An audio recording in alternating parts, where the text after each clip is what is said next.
ধুয়ে রাখা মাংসের মধ্যে হলুদের গুঁড়ো, অল্প পরিমাণে লঙ্কার গুঁড়ো, জিরের গুঁড়ো, ধনের গুঁড়ো, নুন পরিমাণ মতো নিয়ে টক দই দিয়ে ভালো করে ম্যারিনেট করে ঘন্টা দুয়েকের জন্য ফ্রিজে রেখে দেবেন। তারপর শুকনো কড়াইয়ের মধ্যে দারচিনি, এলাচ, লবঙ্গ, গোটা গোলমরিচ হালকা ফ্রাই করে তুলে রেখে কড়াইতে তেল দিয়ে তেলের মধ্যে আদা, রসুন, পেঁয়াজ, গোটা কয়েক কাঁচা লঙ্কা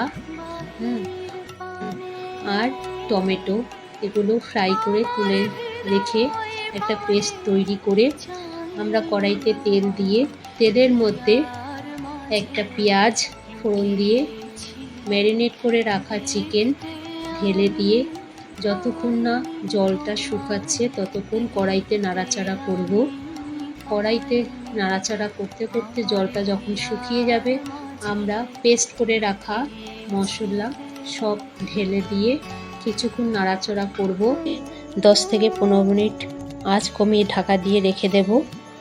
আমাদের chicken curry, tasty chicken curry খেয়ে আপনাদের কেমন লাগছে আমাকে কমেন্ট বক্সে কমেন্ট করবেন। লাইক শেয়ার অবশ্যই করবেন। Thank you.